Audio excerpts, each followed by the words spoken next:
What's up, guys? It's Tyrannosaurus Tube, and I got a bunch of posts to show you. Check out this one. Take a good look at this. This is Pokemon Legends Arceus. When does Legends Arceus take place? 100 years ago? 150 years ago?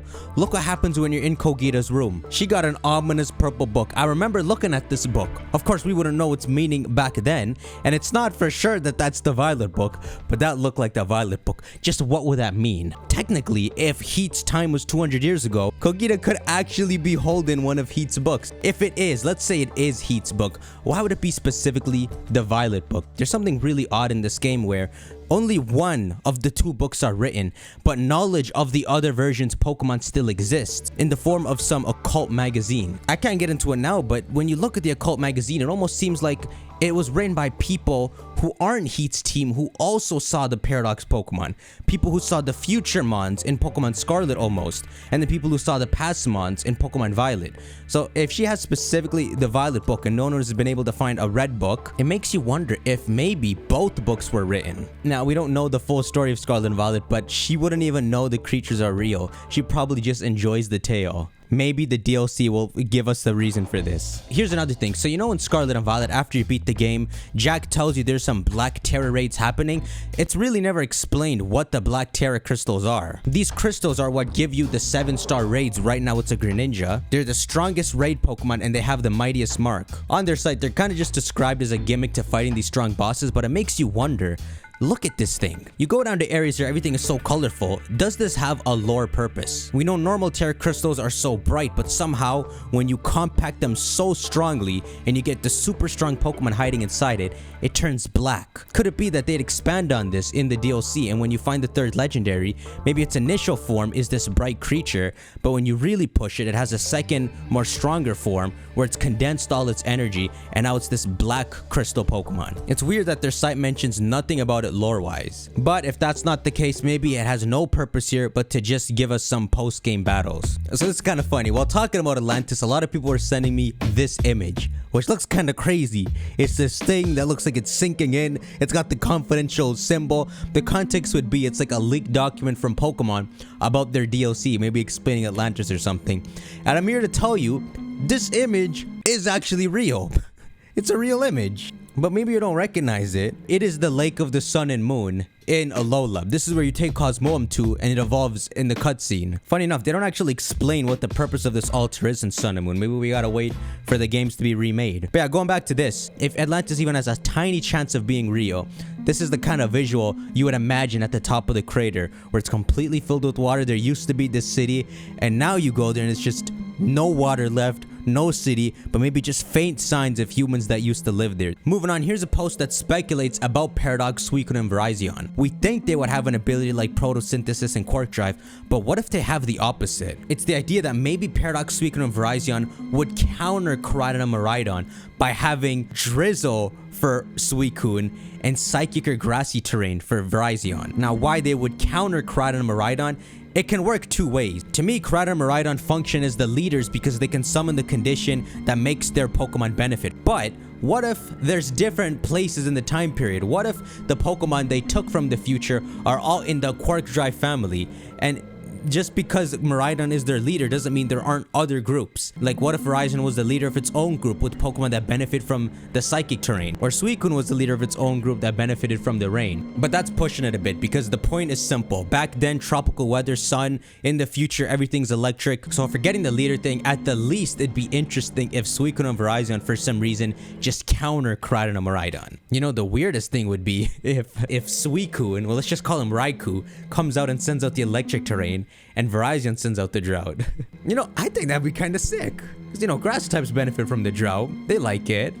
And the sucker looks like a Raikou. He could send out the electric terrain. It'd be like an accidental crossover. Alright, I just want to show you this cool post by Silas, which has recreated Area Zero in black and white style. There's something about the pixel air of Pokemon that's so cool. Another post I saw is kind of funny. It says, I am utterly incapable when it comes to Pokemon battles. Listen, I posted a poll on Twitter. I asked, dude, you think Gita's a normal champion or evil?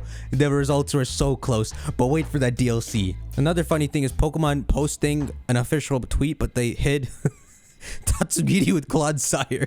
Alright, then let's get into something Riddler Khu said. So this would be considered credible. And it's nice to have it flat out said like this. DLC is so cool. Looking forward to your reactions when it gets revealed. Now that is crazy, bro.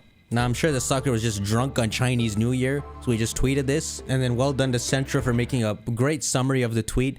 Leaker says that the Pokemon Scarlet and Violet DLC is so cool, and that it's looking forward to our reactions once it's revealed. Wait, it? He called Khu it.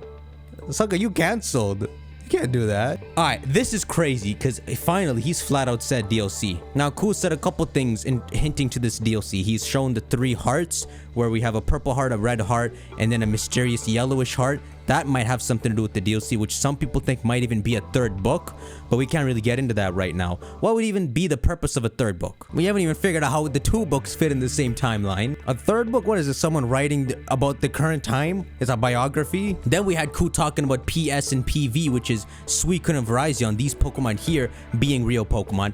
And now he straight up mentioned DLC. So now we can just say 100%. All right, I'll say 99%. February 27 or before then, we're gonna get that DLC trailer. His reaction here is interesting because he says it's so cool. And we know Khu's been critical before. And if we take this back to Pokemon Sword and Shield, there isn't anything in the Isle of Armor or Crown Tundra that I could imagine sparking this kind of reaction from him, aside from the Reggies and the birds, because those were kind of mind-blowing. But you know, the tropical setting of the Isle of Armor, the snowy Crown Tundra, the Urshifus, none of that would warrant someone being this excited. The DLC is so cool, hard face.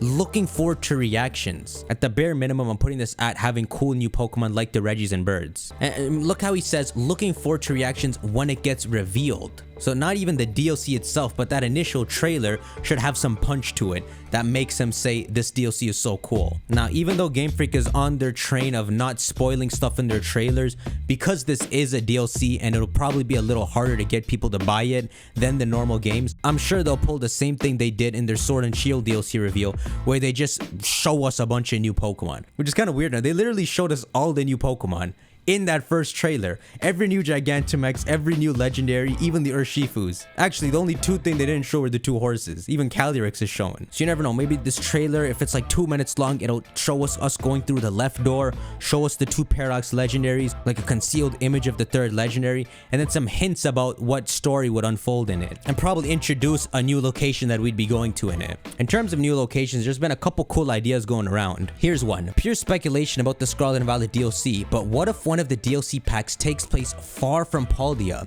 Schools go on field trips.